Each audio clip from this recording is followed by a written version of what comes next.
Travis Alexandar was born in California in Riverside on July 28, 1977. He moved in with his grandparents at the tender age of 11 years. At the age of 20, his father passed away. This was a difficult time for young Travis, but thankfully he had his faith to lean on. Travis was a member of the Church of Jesus Christ of Latter-day Saints. Anyone who knew him knew that he was a good-natured guy and a devout Mormon, even if he did play fast and loose with the rules on occasion.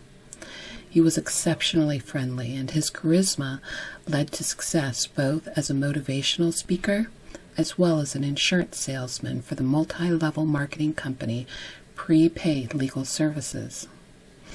Travis was ambitious and had achieved a certain amount of success in his first 30 years when, in the early autumn of 2006, Prepaid Legal Services was to hold a conference in Las Vegas, Nevada. As lead salesperson, of course Travis would be attending this conference, hoping to make contacts to further his career. He did make a contact, but not at all as he expected. It was at this conference that he met 28-year-old Jodi Arias. She was born also in California in Salinas on July 9, 1980. Jodi Arias was raised in a family with 4 siblings, and by most accounts, Jodi had a normal childhood. In fact, she said that it was almost ideal.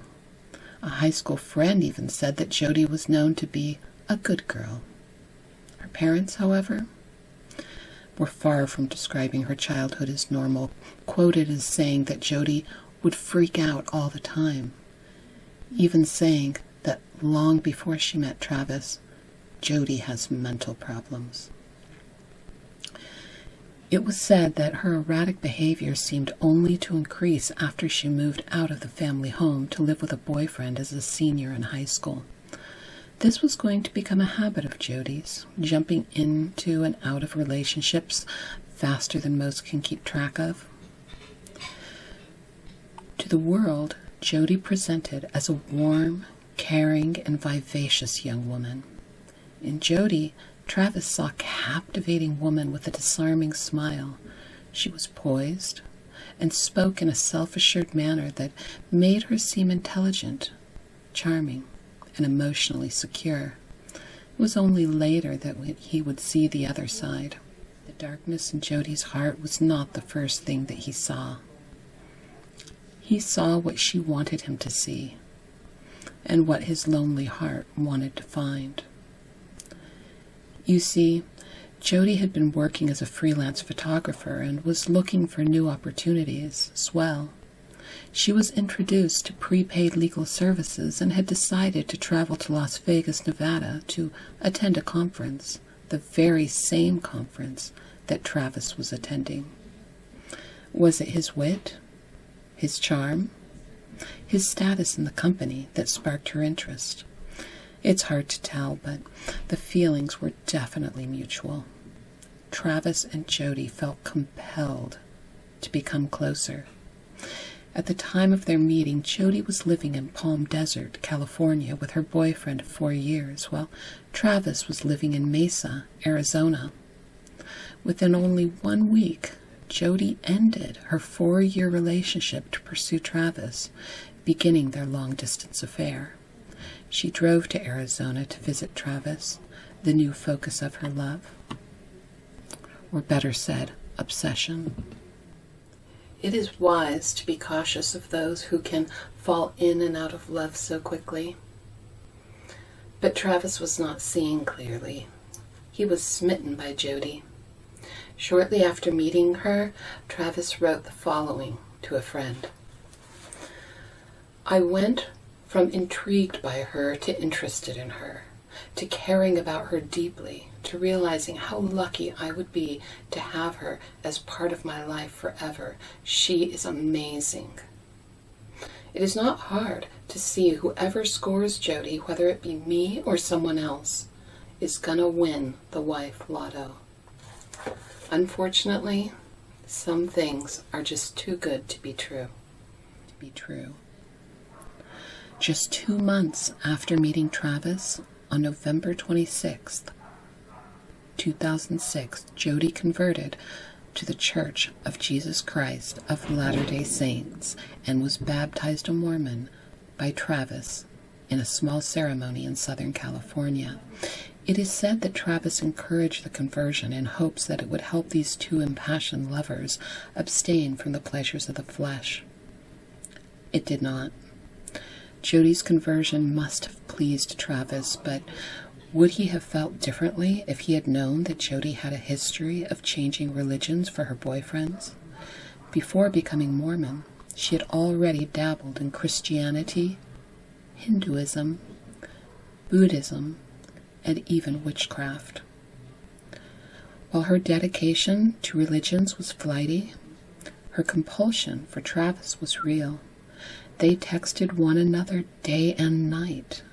They spent long hours driving back and forth between states to visit. Over 80,000 text messages had been shared between them.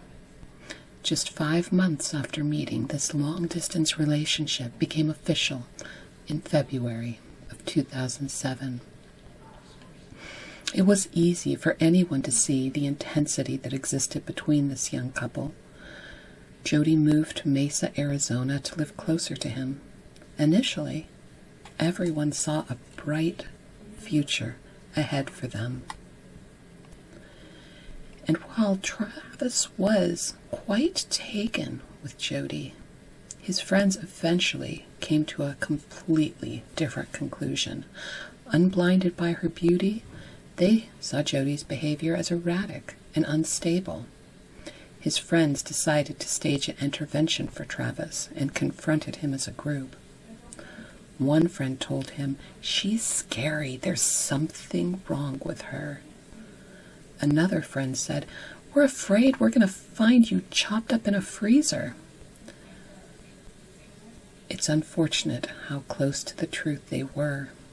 At one point in the intervention, they got a cold feeling that Arias was somewhere close by listening. Travis went to open the door, and sure enough, there she was, hugging the door, scowling. A witness stating the look on her face was just evil. The image of innocent young love had begun to sour, and after only 5 months, in June of 2007, they ended their romantic relationship, with Jodi soon leaving to Arizona to live with her grandparents in a dilapidated home in California. Through text messages, phone calls, and frequent visits, they continued to remain friends, but friends with benefits.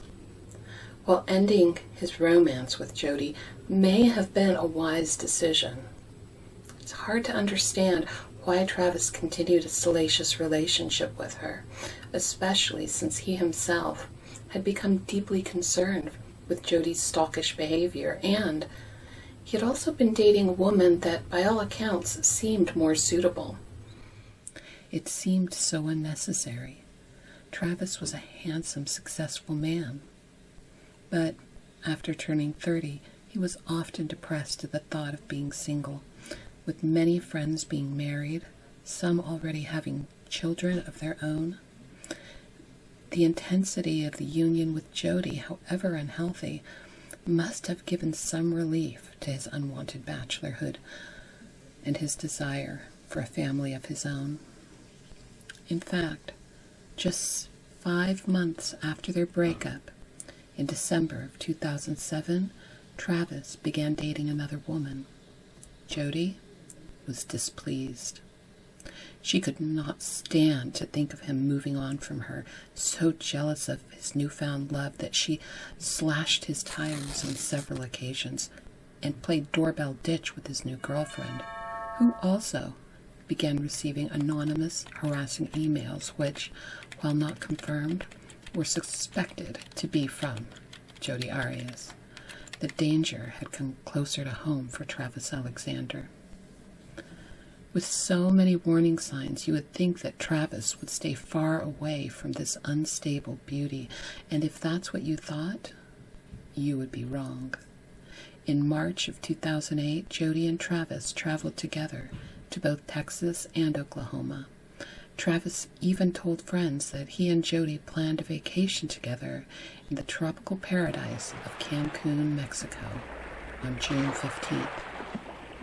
Yet, in April of the same year, he changed his mind and his travel plans, deciding to bring another woman instead. Now, you can imagine the betrayal felt by Jodi, the injury she felt inflicted upon her, and the justice that she imagined exacting upon Travis. It's also easy to imagine the potential connection when, just a few weeks later, in May 2008, less than a month before Travis' life was cruelly ended, Jodi reported a burglary at her grandparents' home, the very place she had been living. Among the items reported stolen were a .25 caliber handgun, which has never been recovered, a missing gun, a jealous ex. It's just not a good combination. Just days before his eventual death, Travis told Jodi that he was moving on, for good this time, that he wanted her out of his life forever. They say that the most dangerous time in a relationship is when the abused walks away from the abuser. That was certainly the case for Travis Alexandar. Jodi had no intention of letting him move on from her. She put her plans into motion, a plan that eventually led to the horrific death of Travis on June 4th that same year, in the dark of the night between 1 to 3 a.m. on Monday, June 2nd. Jodi called Travis 4 times. It's no surprise that Travis did not seem to answer. Yet, after 3 a.m., he did finally return her call, and they talked for about an hour. Just a few hours later, Jodi rented a car in Redding, California. She told everyone that she would be driving to Utah for yet another prepaid legal services conference. Yes, Jodi had moved on too. That was her right, a right that she denied to Travis. As she said a goodbye to her friends on June 3rd, they were unaware that she would be making a detour before arriving to Utah to pay Travis Alexandar a visit that was uninvited and unwanted. This visit made it impossible for Travis to attend a very important conference call scheduled on the evening of June 4th. You see, it was during this visit that Travis's life would come to a horrible end. So this is where the story turns tragic. Travis's friends had become concerned that they hadn't heard from him, and 5 days after Jodi's visit, they went to his home to check on him. After being given a key to his room, they opened the door to a room that was covered in dried blood and Travis's remains. A gruesome sight. There was a pool of blood just inside the door and in the hallway leading to his bedroom. There was a bloody handprint on the wall showing evidence of his struggle. As they made their way further inside, they found his lifeless body in the shower. His friends immediately called 911, and when the dispatcher asked if they knew anyone angry enough at Travis to hurt him, they immediately named Jodi as a person capable of such emotionally charged violence. Police quickly arrived at the home, and investigators determined that Travis had already been deceased for a full 5 days, just waiting to be discovered. Because Jodi has never given a credible account of what happened on that day, and Travis is with us no more, we've had to piece together what happened through the evidence found at the scene. Chief of which was a new camera that Travis had bought recently, and there were deleted images on that new camera that were recovered, and they gave a glimpse into his last few moments.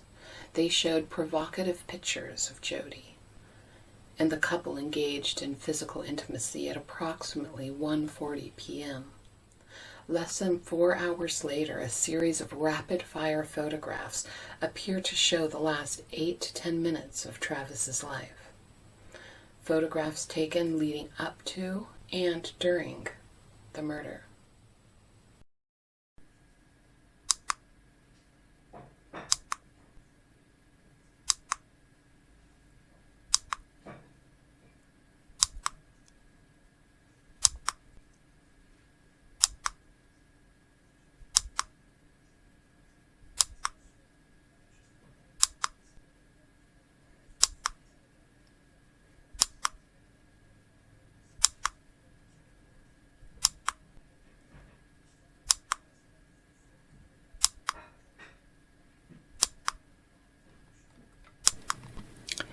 It is believed, based on the next photograph in this series that is just too graphic to show here, that Travis was first attacked just moments after this photograph was taken. While there is some disagreement as to the sequence of events, most professionals believe that he received a knife to his heart while he was still in the shower, hitting a major blood vessel. Next, he fought for his life, running to the end of the hallway where Jodi was able to catch him, stab him in the back, and slice his throat from ear to ear. All agree that the neck wound would have ended his life in seconds. Then he was dragged to the bathroom, where he was shot in the head with, yes, a .25 caliber handgun, and then placed back in the shower. Any one of these 3 major injuries may have been enough to lead to his death.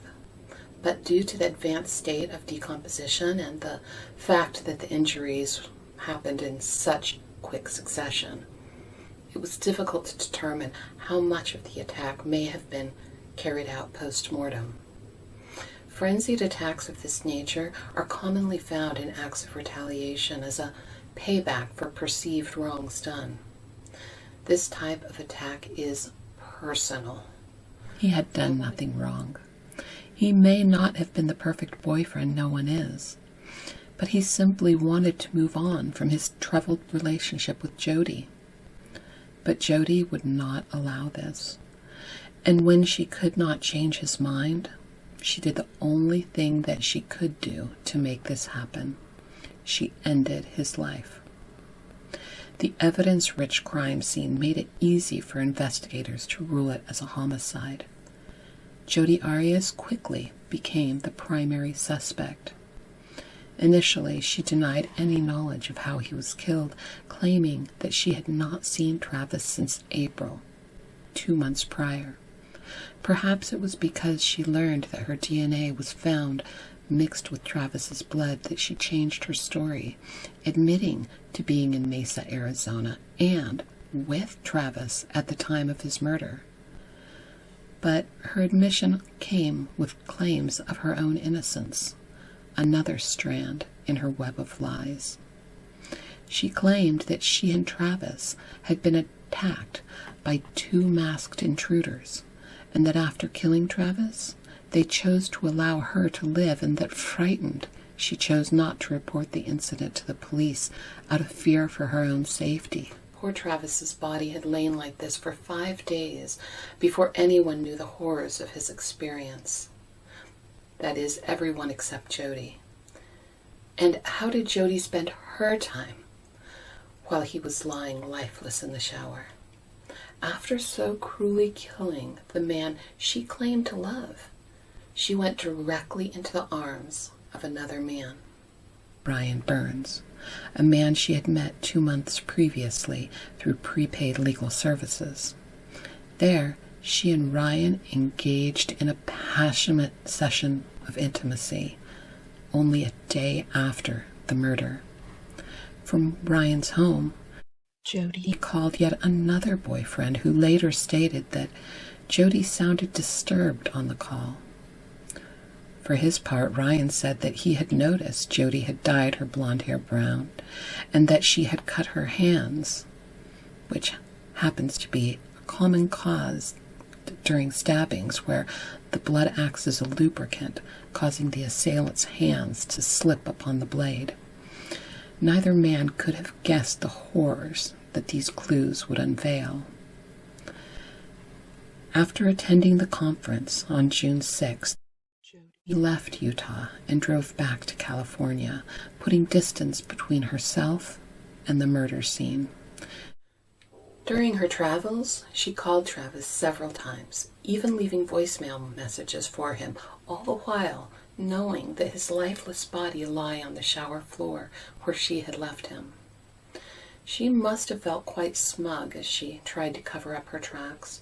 She even called into his voicemail with a PIN number that she had to check his messages to see how his friends and family and co-workers were responding to his sudden disappearance. Now, Jodi enjoyed 1 month and 11 days of precious freedom she would later come to miss. While the Mesa and Siskiyou County detectives and officers went to work to prove her guilt, and it was just 1 week after her 29th birthday that she was finally taken into custody at the Siskiyou County Jail on suspicion of first-degree murder. And when left alone in the interrogation room, Jodi exhibited some very unusual, maybe even disturbing behavior. Here you breathe. I wonder how am I still here. And I don't wanna lose a thing. It might change my memory, and I won't go, and I can't breathe until you're resting here with me, and I won't go, and I can't hide, and I won't leave. Breathe until you're resting here with me. Holy night.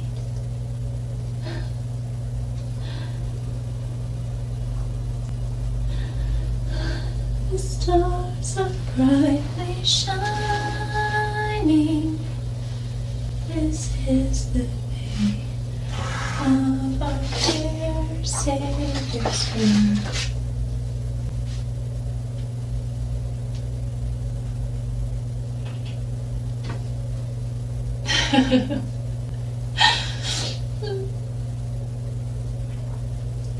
He knows our needs.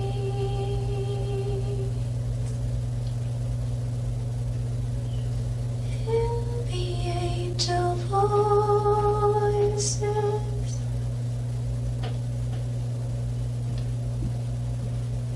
oh night